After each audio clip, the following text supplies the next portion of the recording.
Muchas gracias.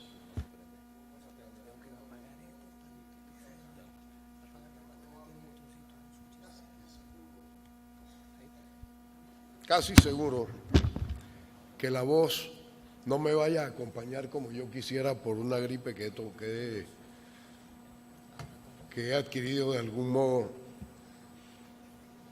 A los organizadores mis sinceras felicitaciones por este evento que constituye una elevación en el conocimiento jurídico y la oportunidad particularmente para los estudiantes en cuanto a comenzar a familiarizarse con estos temas que son de una inmensa trascendencia para la nación. Y como estamos hablando precisamente en honor del doctor Justo Arosemena, quisiera comenzar con dos expresiones tomadas de su libro El Estado Federal de Panamá. En materia electoral, una de ellas dice: mientras mayor es el número de electores, mayor caudal de luces y, por consiguiente, mayores posibilidades de acierto. Y hago el comentario de que, curiosamente, desde 1968 en particular, y tomo ese año como referencia únicamente por el hecho de que para ese momento supimos que eran 505 los corregimientos de la República, hasta hoy han aumentado a casi 700 corregimientos, de donde las luces parecieran estar siendo las bajas en lugar de las luces largas, independientemente del paralelo que pueda haber hecho con alguna expresión del general Torrijos. El otro pensamiento del doctor Justo Arosemena es el de que la administración de justicia es el fin cardinal del gobierno. Y recalco en este pensamiento, primero porque yo me identifico plenamente por ello, claro está, y cuando uno se identifica con alguna expresión tiene tendencia a darle mayor importancia, pero porque además yo creo que es sano que analicemos el alcance de ello, porque cuando en una sociedad hay justicia, todas las otras cosas están llamadas a que se den cuando son para conveniencia de esa sociedad.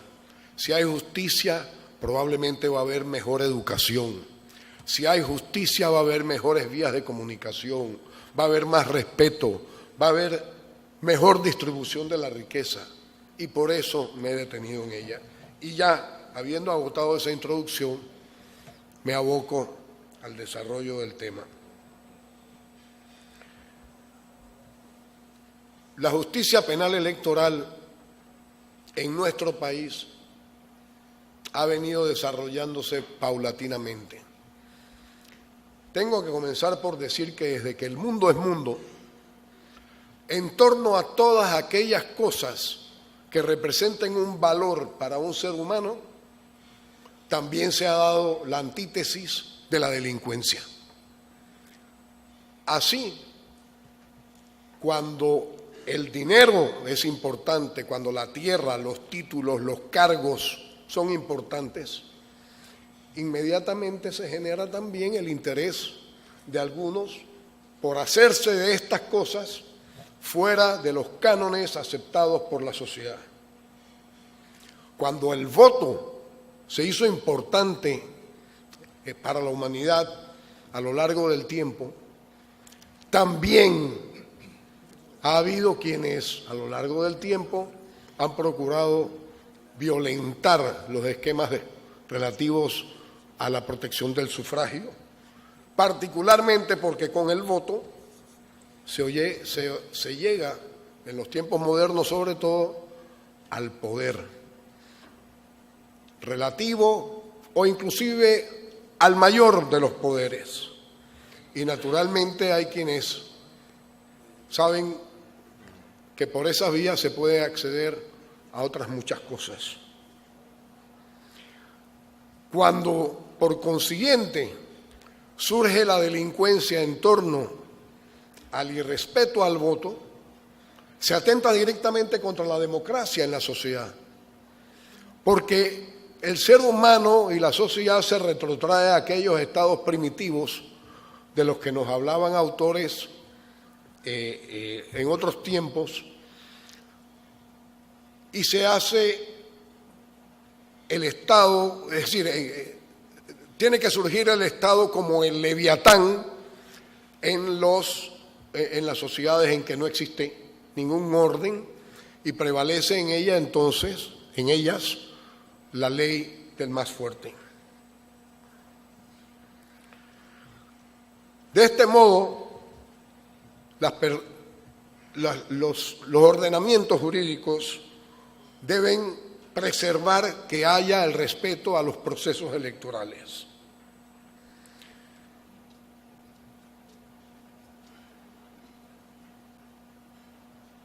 Estas conclusiones, si bien son inmensas a la vista de la ciencia política, de alguna inteligencia clara de la sociología, en cambio son enanas y frívolas para los ojos de las emociones y pasiones de quienes se agitan en violentar el ordenamiento jurídico en torno al sufragio y hacen regresiva a la sociedad.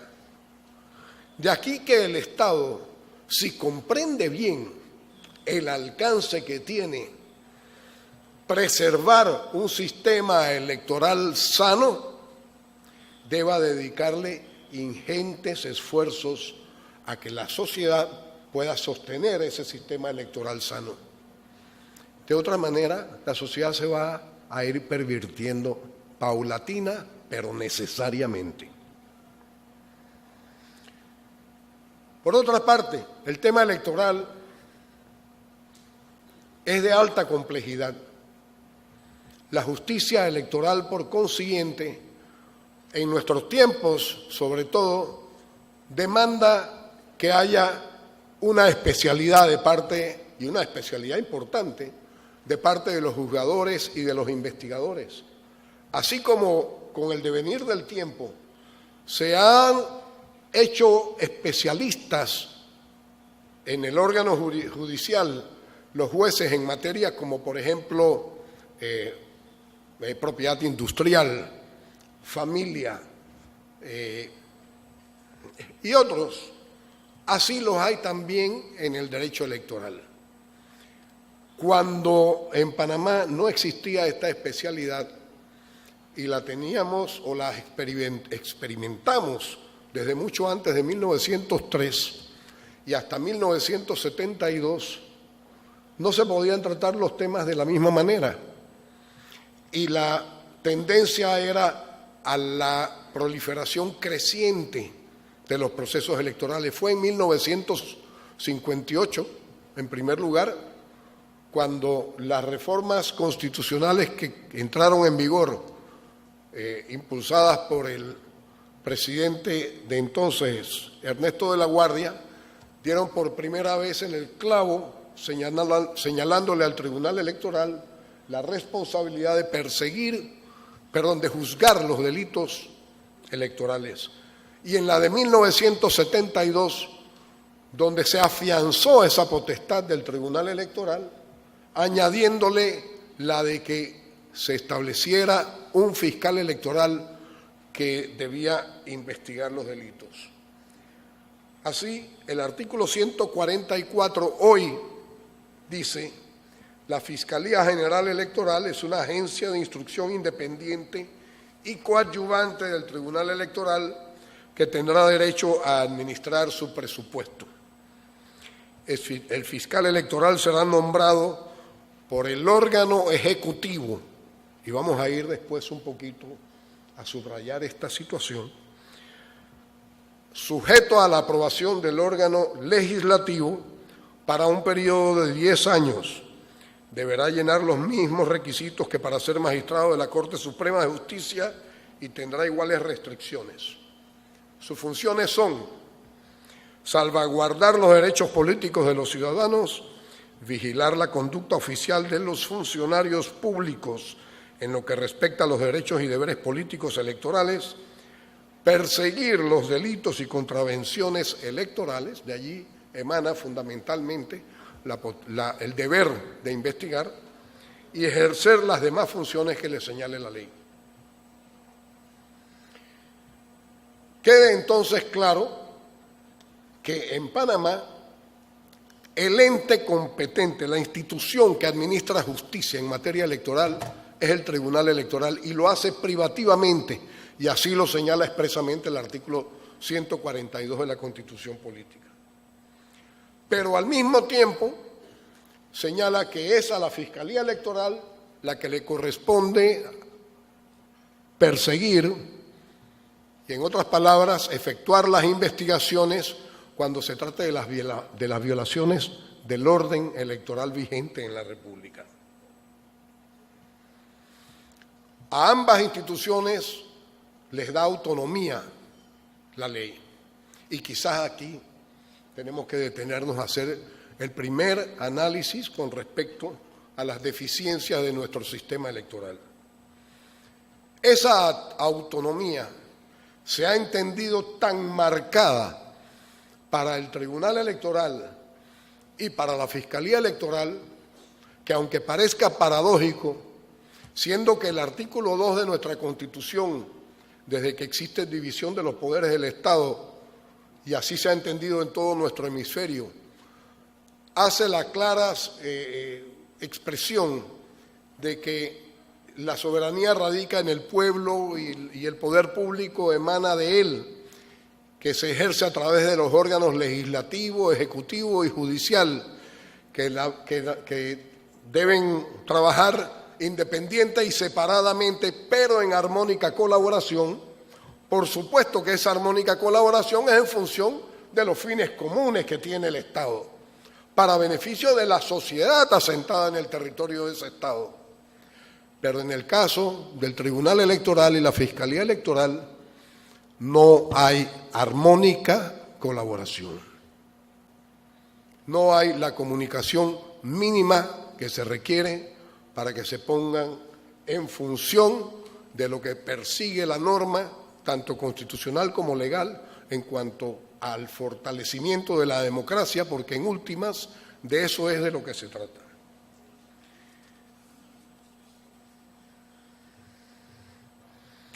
Algún ejemplo puede servirnos perfectamente para apreciar mejor este problema. El capítulo 3 del título 5 sobre gastos y facilidades electorales, artículos 196 y siguientes del Código Electoral, expresamente contempla las prohibiciones establecidas para la propaganda electoral.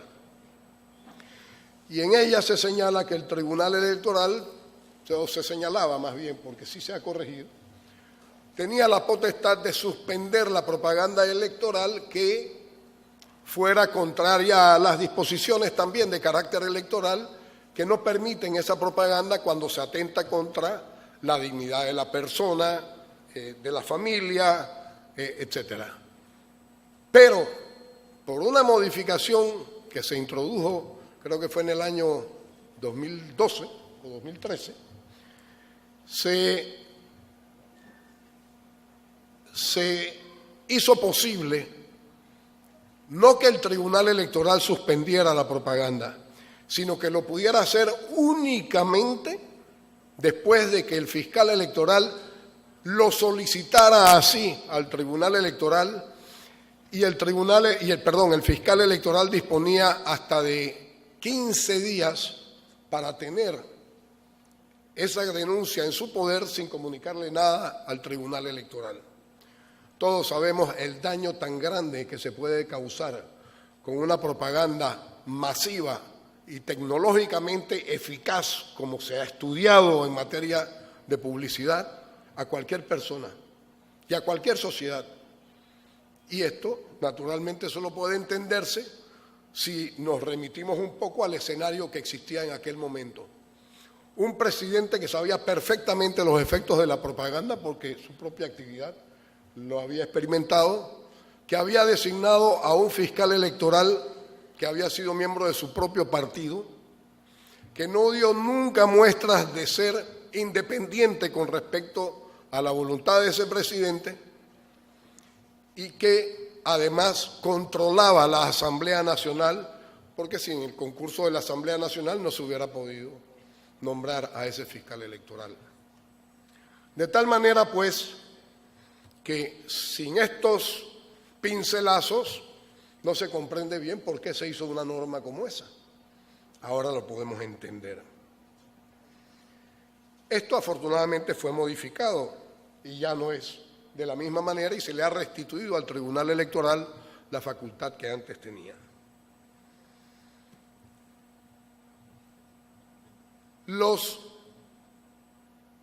La investigación y las deficiencias que puede haber en ellas por parte de la Fiscalía Electoral pueden obedecer a diferentes motivos. Normalmente los que más se arguyen son que hay carencia de recursos o carencia de disposiciones legales que permitan el ejercicio de determinadas facultades.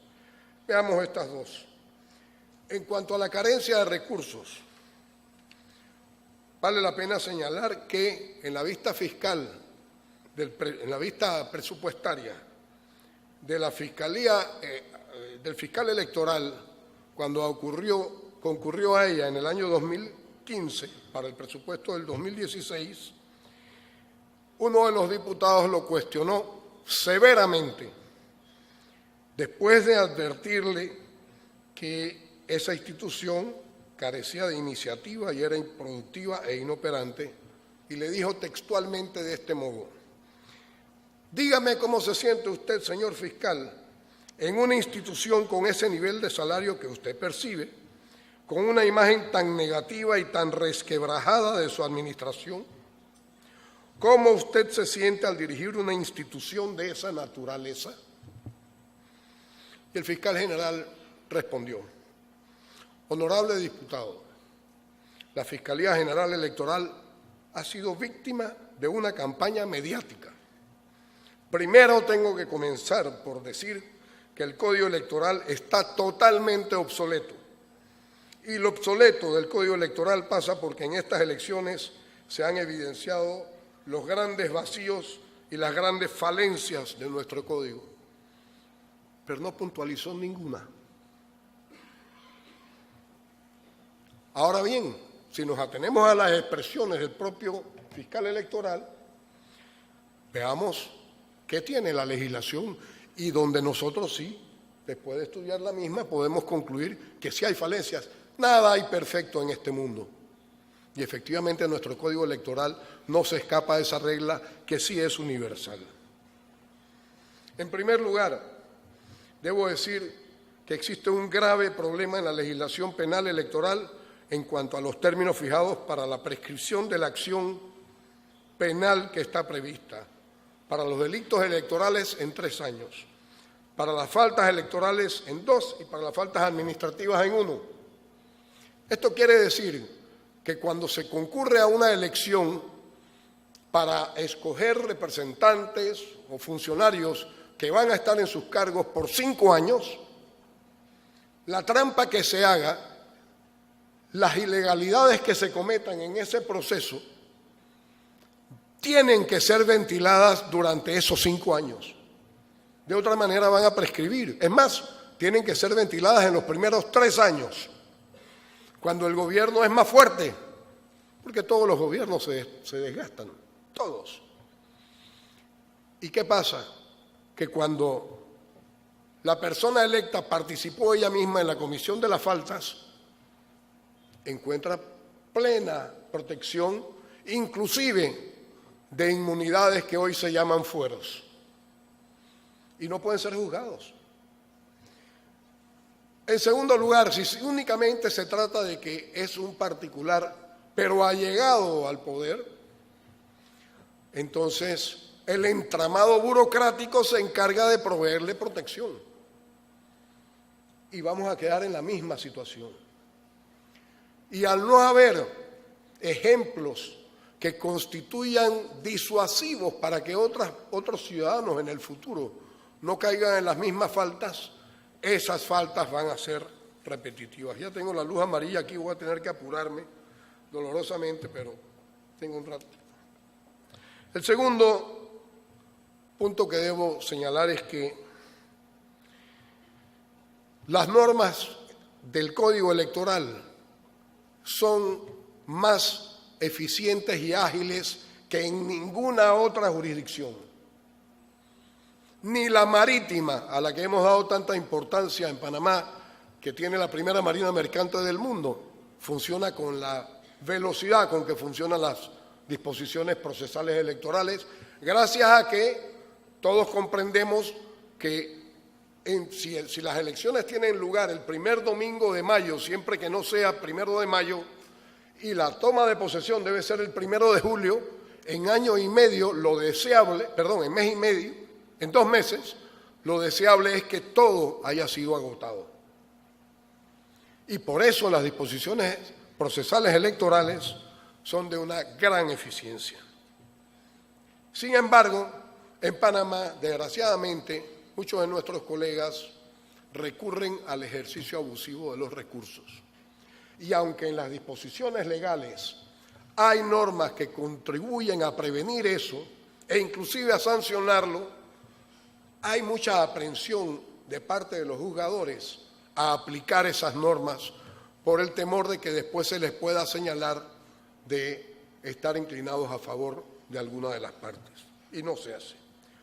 Un tercer elemento que distorsiona el propósito de los procesos. Este hecho, este formalismo, tiende a distorsionar eso que fue objeto de discusión en el grupo que me precedió en la intervención ante ustedes, y es hallar la verdad material.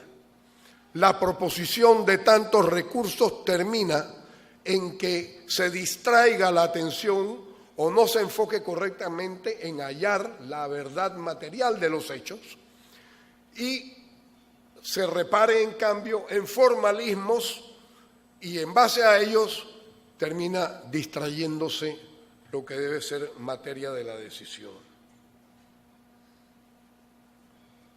Otro elemento que, en mi opinión, contribuye aquí a distorsionar un poquito esto es la amplia facultad que tiene el Tribunal Electoral de modificar en el tiempo los días y horas hábiles, y no necesariamente todos los profesionales del derecho ni todas las partes son enterados o con seguridad son enterados acerca de los cambios que se hayan efectuado.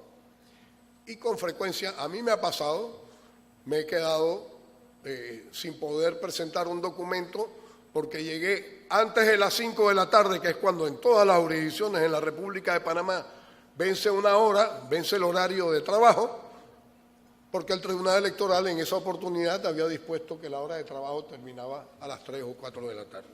Estoy acelerando, permítame, y voy a hacerlo lo más Le damos un rápido tiempo posible. puntual para que finalice. Gracias. Otra cosa son los fueros de los que gozan los dignatarios de los partidos políticos, que no solamente tienen que respetarse durante los procesos electorales. Una, en mi opinión, infortunada decisión del Tribunal Electoral que dispuso que esos fueros de los funcionarios de los partidos políticos se extendieran inclusive por el término en que se hacen ejercicios electorales internos, no los nacionales. Por eso, en el caso de la última administración del Estado, ha habido reiteradas solicitudes de levantamiento de fuero electoral a los funcionarios de ese partido, del partido político que estaba en el poder en aquel momento. Y no sería objetivo, con toda franqueza, si no me refiero al presidencialismo tan fuerte que tenemos. Y no lo digo por el presidente actual, ni por el anterior, sino porque el presidencialismo nos genera eso, y lo digo con todo respeto, pero con tanta objetividad como me es posible. Este es un factor decisivo. No parece ser así, pero el poder del que dispone implica que entre estas atribuciones está la facultad de proponer a la Asamblea el nombre de quien vaya a ejercer el cargo de fiscal electoral, aunque sea con aprobación de esta, y además a la Asamblea solo se le pide la mayoría simple. Y además el Ejecutivo es el que maneja el presupuesto de la nación. Y lamentablemente, con el presupuesto de la nación, se han introducido figuras innovadoras que han permitido, en la última legislatura lo vimos, que se facilitaran recursos a los diputados y con ello a personas allegadas a los diputados, y de esa manera se puede conseguir con relativa facilidad la simpatía o la adhesión a una iniciativa del Ejecutivo. Y esto es sumamente nocivo para la justicia penal electoral. Voy a tratar de concluir muy pronto y voy a hacerlo señalando que el futuro no es promisorio, a menos, ni lo va a hacer en las próximas elecciones, a menos que hagamos algo que de verdad merezca la pena para cambiar este estado de cosas. Mientras no sea de ese modo, no vamos a superar esta situación. Yo tengo fe en que va a ser así. Muchas gracias.